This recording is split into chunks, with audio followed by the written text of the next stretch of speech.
실패를 뚫고, 띄어쓰기가 잘못됐네. 실패를 뚫고 임하는 은혜.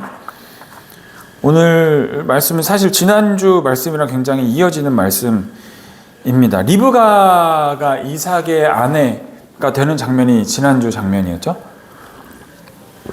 근데 오늘은 이제 리브가와 이삭이 부부를 이뤄 살며 또 에서와 야곱이라는 아들을 낳고 그 중간에 아들들의 이야기와 또 오늘은 그 축복을 받는 장면입니다. 굉장히 중요한 장면이죠. 아버지가 자식에게 축복을 하는 장면입니다. 근데 굉장히 복스러운 장면이에요, 사실은. 그리고 이 이야기는 결국에 예수님까지 이어지는 그런 이야기가 되는 거죠. 중간에 장자권을 두고 에서와 야곱의 이야기도 중간에 생기고 또 팥죽 한 그릇으로 팔게 되는 일도 생기고 여러 가지 이야기들이 있지만 오늘은 그 아브라함, 이삭, 야곱으로 이어지는 우리가 자연스럽게 알고 있는 그 과정에 이삭의 첫 아들 에서에게 축복이 가지 않고 야곱에게 축복이 전해져서 그 야곱이 주님의 장자권과 그 주님의 대를 이어가는 복을 받게 되는 그런 장면입니다. 성경의 이야기를 아예 모른다면, 오늘 장면도 모른다면 이삭이 야곱에게 축복을 한다. 이거는 굉장히 사실 그 표면적으로만 두고 보면 굉장히 은혜로운 장면이거든요. 장자권, 그리고 이제 이삭이 눈이 어두워져서, 지금 보니까 눈이 어두워져서 잘 이제 귀는 밝은 것 같아요. 왜냐하면 아들의 목소리는 알아봤으니까. 근데 그 눈이 어두워져서 제대로 아들을 알아보지도 못하는 그런 상태가 된 이 늙은 이삭이 아브라함에게로부터 받은 복을 쭉 아들에게 전달하는 아주 복된 장면입니다. 거기 보면 29절에 내 어머니의 아들들이 내게 굴복하며 너를 저주하는 자는 너를 저주를 받고 너를 축복하는 자는 복을 받기를 원하노라. 이 장면도 아브라함이 하나님께 받았던 그 복, 아브라함의 칠복이라고 불리는 그 칠복의 이야기가 쭉 이어져서 그 복이 또 전달되는 그런 장면입니다. 굉장히 복된 장면이에요. 근데 왜 이 복된 장면에 저는 이 실패를 뚫고 임하는 은혜라는 제목을 지었을까? 여기에는 아주 인간적인 모습의, 그러니까 실패, 어떤 일을 그러니까 단순히 우리가 사업을 하거나 일을 하거나 뭔가 프로젝트를 추진하다가 실패한 것이 아니라 하나님 앞에서 그 인간으로서 가져야 할 본질의 모습에 실패한 그것을 이야기를 합니다. 하나님의 자녀로서, 하나님의 복을 받은 자녀로서, 복을 받은 사람으로서 실패한 그 사람이 나오는 거예요.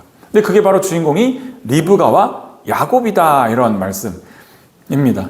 이 사람들이 왜 하나님 앞에 실패했을까? 그렇게 큰 복을 받은 사람이 무슨 복이었습니까?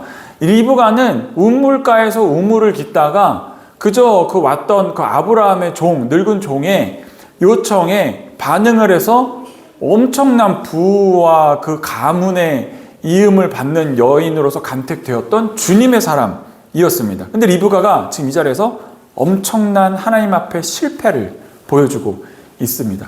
우리가 다시 한번 지난주의 이야기를 상기를 하자면, 지난주에는 이제 아브라함의 종의 입장과 아브라함의 늙은 종의 입장으로서 이 은혜를 해석하는 그 놀라운 간증, 그의 간증에 대해서 우리가 생각을 했습니다.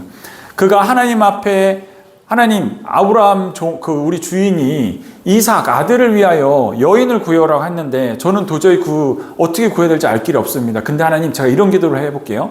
하나님, 요거랑 맞게 해주세요 하면서 했던 기도가 있었습니다. 제가 우물가에 가서 어느 여인에게 랜덤으로 물을 달라 하면 그 여인이 나에게 물을 내어주고 또 나의 낙타들과 그 오는 모든 것들에게 물을 내어주는 사람이 있으면 그 사람을 아내로 취해가겠습니다라고 말도 안 되는 그런 하나님 앞에, 이걸 무슨 미래 확정이라고 해야 되나? 서원 기도라고 해야 되나? 그런 것도 아니죠. 그냥 하나님 앞에 그 옛날에 기드온이 양털 시험했듯이, 주님, 이게 제 하나님께서 원하시는 뜻이시면 제가 양털을 이렇게 마당에다 두고 잘 테니까 그 양털만 촉촉히 젓고 다른 땅은 안 젓게 해주세요 했는데 그렇게 됐죠. 그러나서 기드온이 그걸 또 믿지를 못해요. 그래서 이번에는 하나님, 그래 맞아, 이슬이 여기만 내릴 수도 있으니까 여기에만 하나님의 이슬이 내리지 않고 나머지 땅은 축축하게 젓게 해주셨고 두 번이나 시험을 합니다. 그렇게 해서 기드온은 그 다음날 그런 기적이 똑같이 일어나서 하나님의 뜻이군요 하고서 나아갔던 일이 있어요. 근데 그것과 약간 비슷하게 이 아브라함의 종이 그런 기도를 한 거예요. 하나님 앞에 소원을 아는 것도 아니고 원함을 기도한 것도 아니고 뭔가 이렇게 잘 끼워 맞추듯이 제가 이렇게 해서 가면, 그렇게 되면 하나님의 뜻인 줄 알고 하겠습니다 했는데, 마침 우물에 물을 기르러 나오는 여인들이 그 물을 기르러 나오는 그 시간에 아브라함의 늙은 종이 갔고 그때 한 명의 여인에게 나에게 물을 주련 했더니 리브가가 자기에게도 시원한 물을 주고 또 자기가 따려온 낙타와 나머지 수종들에게도 물을 주었다. 근데 그 주는 모습이 그냥 이래서 준 게 아니라 정말 열심히 일 다해서 이리저리 뛰어다니면서 그 물을 주었던 그 모습을 보고 아브라함이 우와, 하나님은 이렇게까지 우리의 기도에 정확히 역사하시는 분이구나 라고 가서 리브가에게 이 코걸이와 팔찌를 줬는데 그게 시가로 얼마라고요? 기억하시나요? 3천만 원 정도였습니다. 3천만 원 정도의 금은 보화를 주고 그 아버지 라반의 그 아버지에게 가서 그것을 막 보여주니까 그 아버지는 그 코걸이와 팔찌를 보고 이게 웬 떡이냐 하면서 맞아들여서 큰 잔치를 베풀었고 그 아브라함의 늙은 종은 거기 가서 사람들이 막 환대하려고 하니까 너희들 지금 이거를 운수 좋은 걸로만 생각하지 말고 가만히 있어봐라 하면서 음식을 먹기 전에 하나님 아버지께서 하신 은혜의 이야기를 쭉 합니다. 간증을.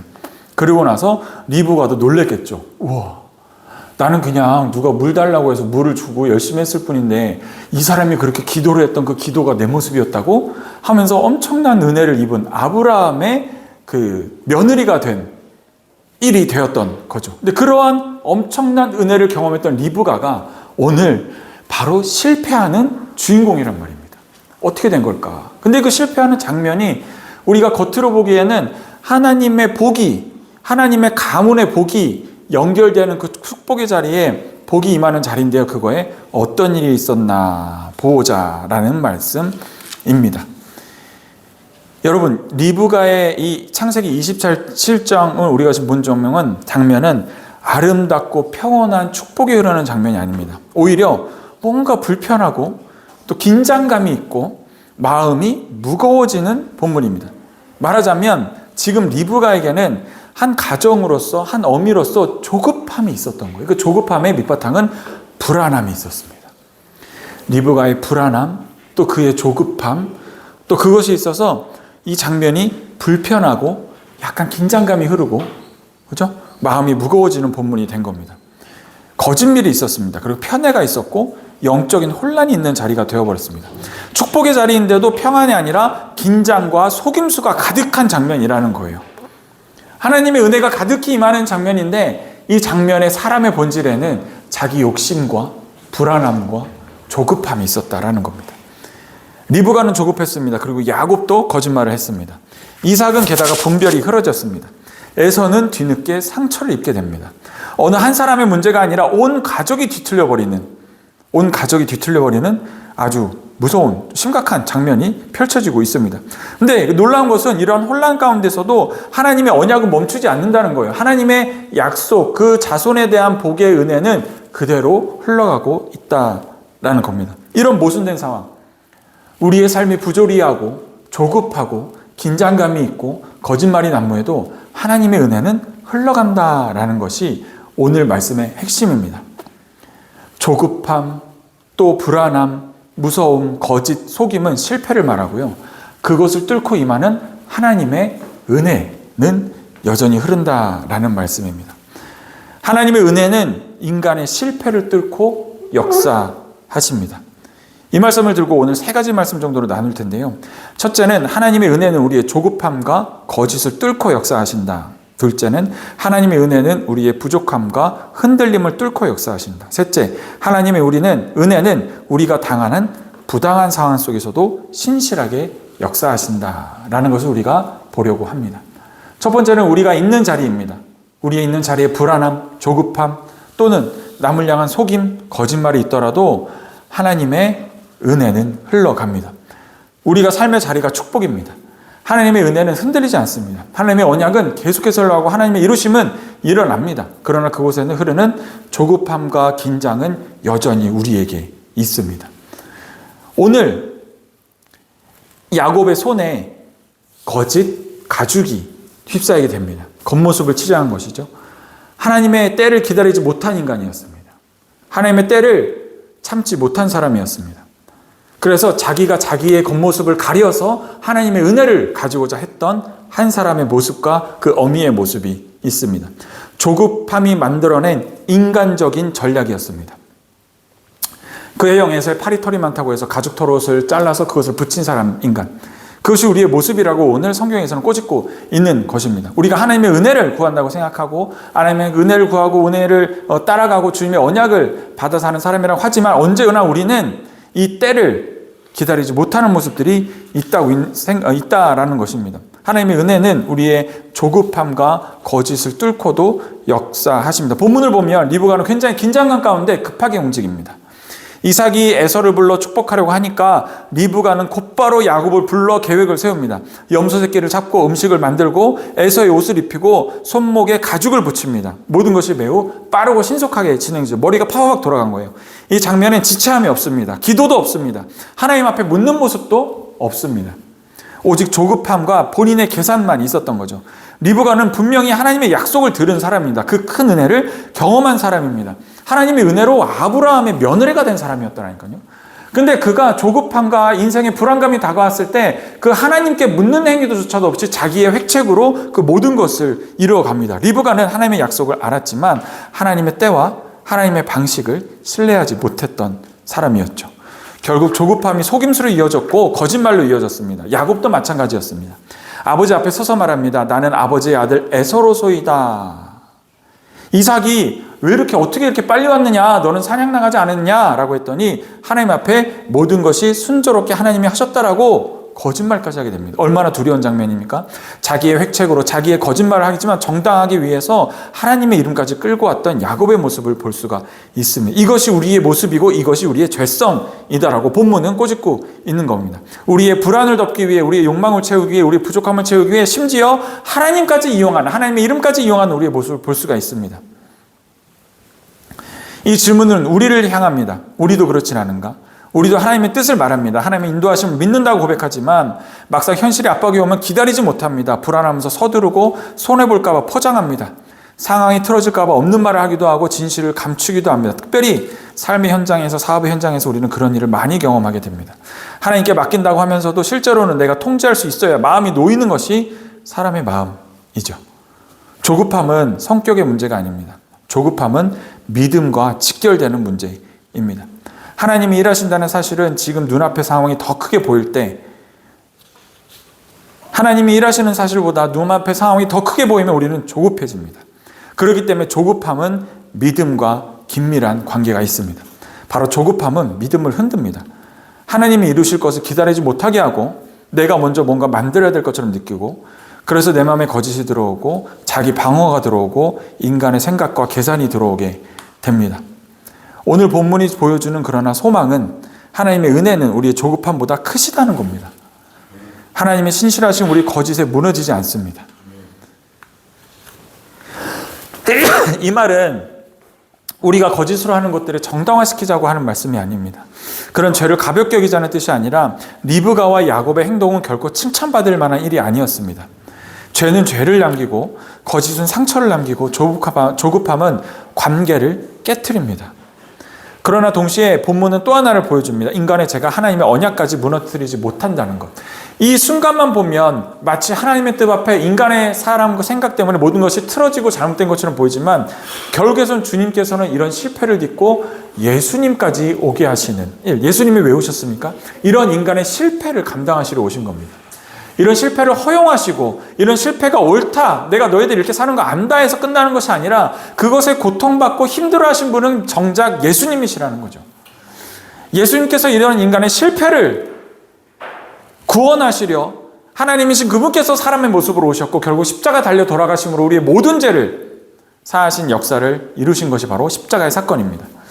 그러므로 이런 긴장감과 조급함이 우리의 자리라고 느껴져 마음이 아플 수도 있지만 결국 그러기에 예수님께서 우리에게 오셔서 우리에게 구원의 길을 열어주신 것이 우리의 또한 모습과 현실이기도 합니다.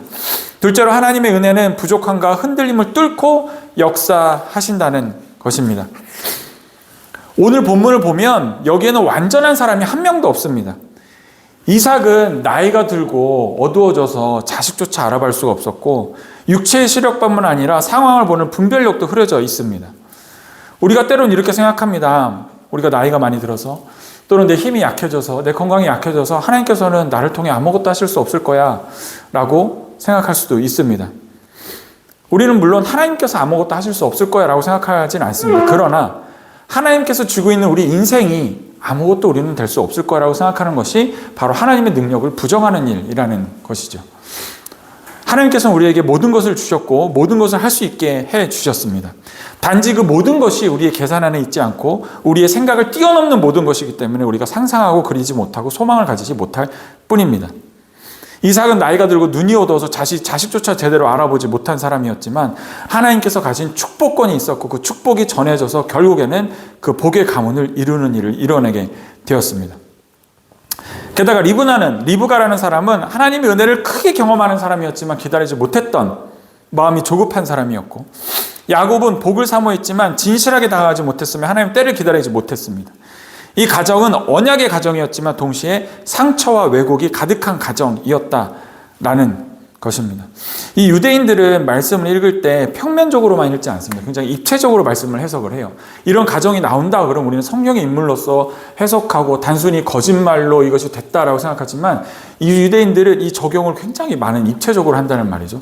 자기 가정에도 적용하고 또 나와 대치점에 있는 어떤 사람에게도 적용하고 나를 괴롭히는 사람으로부터 하기도 하고 또는 그 에서의 상황에 서서 적용하기도 하고 야곱의 상황에 서서 자기의 삶을 적용하기도 하고 리브가의 상황에서 자기를 적용하기도 하고 또 이삭의 자리에서 자기를 적용하기도 한다라는 겁니다.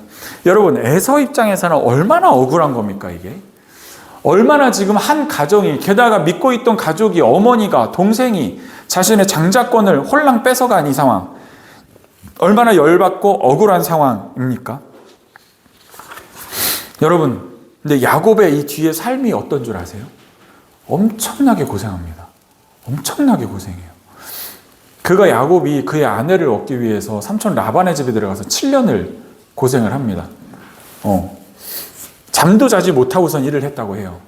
진짜 우리가 맨날 야근하고 살듯이 제가 그 야근에 찌들은 삶은 한 1년을 살아봤는데 몸이 되게 팅팅 붓고 그때 이제 뭐 115kg, 120kg 이렇게 찍었던 게 그때거든요. 그때는 이제 저기 상암동에 있는 마케팅 회사 다닐 때인데 집에 막 일주일에 2번 올 때도 있고 3번 올 때도 있고 막 그랬어요. 거기서 너무 멀어가지고 밤에 야근하고 운전하고 오면 이제 너무 졸리고 졸음운전을 하니까 그때 운전길로 맥히면 2시간 길, 막 2시간 반 길, 그 용인 시골에서 갔으니까 그 잠 못 자고 일한다는 그 고통이 얼마나 그 심한 건지 항상 멍한 상태로 있고, 그렇게 아마 저는 3, 4년 더 살았으면 진짜 어디 터져서 쓰러졌을지도 모릅니다. 그때 어땠냐면 아내도 그때 이제 혼자 독방 육아를 하느라 힘들었지만 야근을 하고 집에 오면 막 한두 시 이렇게 돼요. 늦게 끝나고 오면. 근데 뭐 졸음운전을 하고 옵니다. 근데 주차장에 도착했는데 제가 집에 온 길이 기억이 안 나는 거예요. 그래서 진짜 심각할 때는 어떤 걱정까지 했냐면 내가 오다가 사람을 쳤는데 기억을 못 하는 거 아닌가 이런 생각할 때 할 정도로. 그리고 어쩔 때는 너무 이제 1시, 2시 막 졸음운전해서 와서 주차장에서 긴장이 풀려서 이렇게 눈을 감았는데 앞불서 눈을 뜨니까 아침 6시요. 다시 출근할 시간이 된 거죠. 그래서 집에 올라가서 씻고 바로 출근하고 이런 적도 막 서너 번이 있었더랬습니다. 근데 야곱은 자기의 욕망이죠. 예뻐 보였던, 좋아 보였던, 사랑스러워 보였던 그 딸을 얻기 위해서 7년 동안 그렇게 했는데 7년이 지나고 나서 그 아내를 얻었습니까? 못 얻었죠. 첫날 밤에 들어가서 동침을 했는데 자기가 좋아했던 그 여인이 아니라 그 아내를 들여버렸던 그 라반 삼촌의 엄청난 뭐라 할까요? 아주 야가 빠진 그걸. 그래서 7년을 더 그렇게 봉사를 하고 그렇게 했습니다. 그러면서 광야에 또 고생한 일도 있고, 형 에서가 죽이겠다고 쫓아와서 그걸 또 도망간 일도 있고, 아주 그냥 고난에 고난을 아주 축복받은 사람이라서 그렇게 다 하지 않습니다. 하나님께서는 이 욕심을 부려서 자기의 것을 취하려 했던 이 사람을 그냥 두시지 않는다는 거예요. 깎아지고 깨어지고 결국 그가 하나님의 약속의 백성이 아닌 이스라엘이라는 이름을 얻기까지 그는 엄청나게 고생을 하고 순환을 겪고 정말 갈 곳 없어서 쫓겨가면서 생명의 위협을 느끼며 돌베개 베고 잤을 때 그 천사와 씨름하여 이겼던, 그 하나님 앞에 하나님의 인정받고 굴복했던, 환도뼈를 치며 이스라엘이라는 그 이름을 받았을 때까지 얼마나 힘든 어려움을 겪게 됩니까? 이렇게 해서 자기의 실패와 자기의 조급함과 자기의 욕심으로 하나님의 복을 취했다고 해서 하나님은 그 사람을 내버려 두신다는 것이 아닙니다. 자, 그런 일이 있었던 거지요. 그래서 이 한 가족사가 아주 엉망진창이고 풀리는 게 정말 하나도 없어 보이는 그런 가정이지만 하나님께서는 그 가정을 통해서 결국에는 예수 그리스도를 우리에게 보내시는 일을 하셨다라는 거죠. 이 적용을 딱 두 가지 자리에서 우리가 이 장면을 보기를 소원을 합니다. 우리가 하나님 앞에 부족한 사람이지만, 우리가 실패하는 사람들이지만 주님의 은혜는 나를 통하여 계속 흐른다라는 은혜가 있고, 또 하나는 에서의 입장에서 보는 거예요. 에서의 입장에서 나의 복을 뺏어가고 나를 괴롭히고 나의 것을 훔쳐가는 것 같은 그런 세상으로 볼 수도 있고, 이 세상의 풍조로 볼 수도 있고, 어떤 특정한 사람일 수도 있지만 우리는 하나님의 언약 백성이라는 사실입니다. 아무리 세상이 우리를 괴롭히고 우리를 뺏어가고 우리를 힘들게 할지라도 하나님의 은혜는 우리를 통해서 흘러간다라는 말씀입니다. 하나님은 우리 교회를 통하여, 우리 사람을 통하여, 여러분들을 통하여 하나님의 구원을 이루는 사람이라는 것입니다. 그러한 은혜가 우리에게 있는 줄 믿습니다. 우리는 때로 주님 앞에 불안을 덮기 위해서 기도하며 거짓말하지 않습니다. 그러나 우리 삶의 모습에서 하나님이 뻔히 바라보고 있는 그 자리에서 우리는 거짓말할 때가 있습니다. 그러나 이렇게 우리가 흔들리는 순간에도 하나님의 뜻은 멈추지가 않으신다라는 거죠. 그러나 그 모습을 두고 하나님께서는 그대로 두시진 않으십니다. 자, 하나님의 은혜는 우리의 조급함과 거짓을 뚫고 역사하십니다. 여기서 말하는 우리는 내가 될 수도 있고, 내 외부에 나를 향하여 조급함으로 거짓을 내뱉는 사람일 수도 있다라는 것이죠. 하나님은 하나님께 맡긴다고 하면서도 여전히 내가 내 조급함으로 통제하려고 하는 인생은 아닙니까?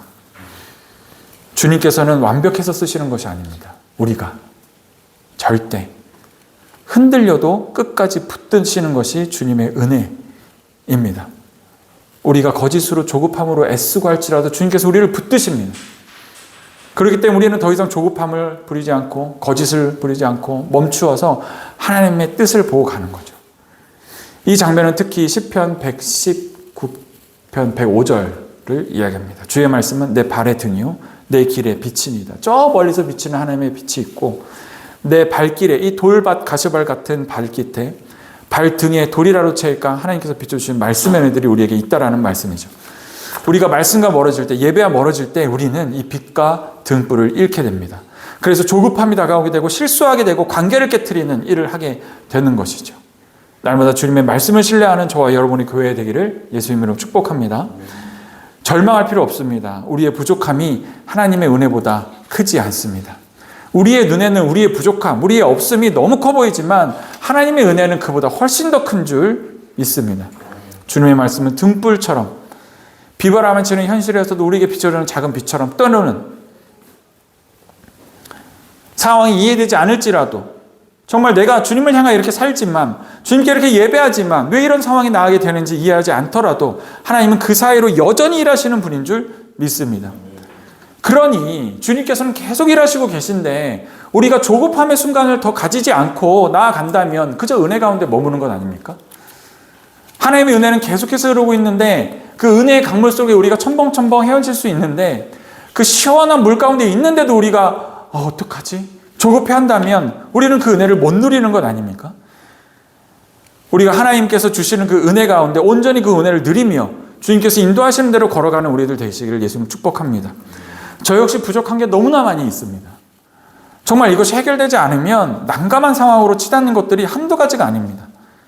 근데 정말 감사한 것은 예전에는 이만큼의 기본이었다면 이만큼의 큰 규모의 고민이 되어서 그것조차도 해결하시는 주님을 바라보며 간다는 것.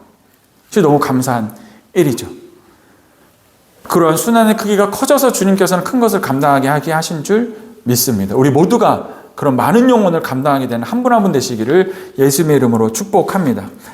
결론입니다. 오늘 창세기 27장 우리에게 참 불편한 장면을 보여줍니다. 그저 볼 땐 참 약삭 빠른 사람들이 하나님의 복을 얻기 위해서 거짓말을 쳤구나라고 생각할 수 있지만, 그것이 우리의 모습으로 적용된다면 이거는 참 불편한 장면입니다. 그러나 성경은 이것을 지나가지 않고 이해하게 줍니다. 하나님의 가문을 이어가는 그 가문에서 특별히 너무 중요한 장면, 세대가 세대를 걸쳐서 축복이 전달되는 그 장면에 너무 불편한 상황이 들어가 있다는 거죠. 이 본문이 끝내 우리에게 보여주는 것은 인간의 실패가 아닙니다. 우리는 이 장면에서 머무르는 것이 아니라 결국 예수 그리스도께서 오신 장면까지 봐야 하는 것입니다. 그래서 우리가 이 장면에서도 예수님을 읽어낼 수 있어야 합니다. 이러한 장면 하나를 너무 마음 아프게 생각하시던 주님께서 친히 이 땅에 내려오셔서 자기가 종의 형체를 입으셔서 모든 이름 위에 뛰어난 이름이 되신, 그는 그 근본 하나님의 본체시나 그와 동돌됨을 취할 것으로 여기지 아니하시고 종의 형체를 입으시나 이 땅에 사람의 모습으로 오신 빌립보서 2장 5절 6절의 말씀처럼 모든 이름이 예수 이름 앞에 절하게 되고 모든 사단의 굴레가, 사단의 권세가 굴복되는 그 은혜를 겪으신 주님, 그 은혜를 우리에게 주신 주님이 우리에게 있습니다. 이 하나님의 신실하신 은혜가 우리에게 있는 줄 믿습니다. 하나님의 은혜는 인간의 실패를 뚫고 또는 우리가 당한 부당함을 지나서 끝내 하나님의 뜻을 이루시는 분입니다. 오늘도 이 말씀 가운데 우리의 삶을 올려놓으심으로 그것들을 경험하며 무너지지 마시고 하나님의 신실한 은혜가 우리 인생의 결론임을 믿으시며 주님 앞에 든든히 승리하시는 저와 여러분 되시기를 예수님의 이름으로 기도합니다. 기도 한번 하겠습니다. 하나님 아버지 감사합니다. 오늘도 주께서 주신 말씀의 은혜 가운데 우리의 삶을 올려놓습니다. 해결해야 될 것, 막혀있는 것 한두 가지가 아닙니다. 그러나 주님께서 인간의 부족함과 조급함과 또는 거짓 공모 술수 가운데서도 그 축복의 은혜가 임하고 내려가는 것을 오늘 바라봅니다. 지금도 우리가 조급해하고 우리가 불안한 이 순간에도 주님의 은혜는 흐르고 있는 줄 믿습니다. 그런 은혜가 충만히 우리 가운데 있게 하시고 우리의 마음의 평안 가운데 주님의 일들을 역사하심을 바라보게 하여 주시옵소서. 감사드리며 간절히 소망하며 그것이 나의 삶임을 선포하며 예수 그리스도 이름으로 기도 올리옵나이다. 아멘.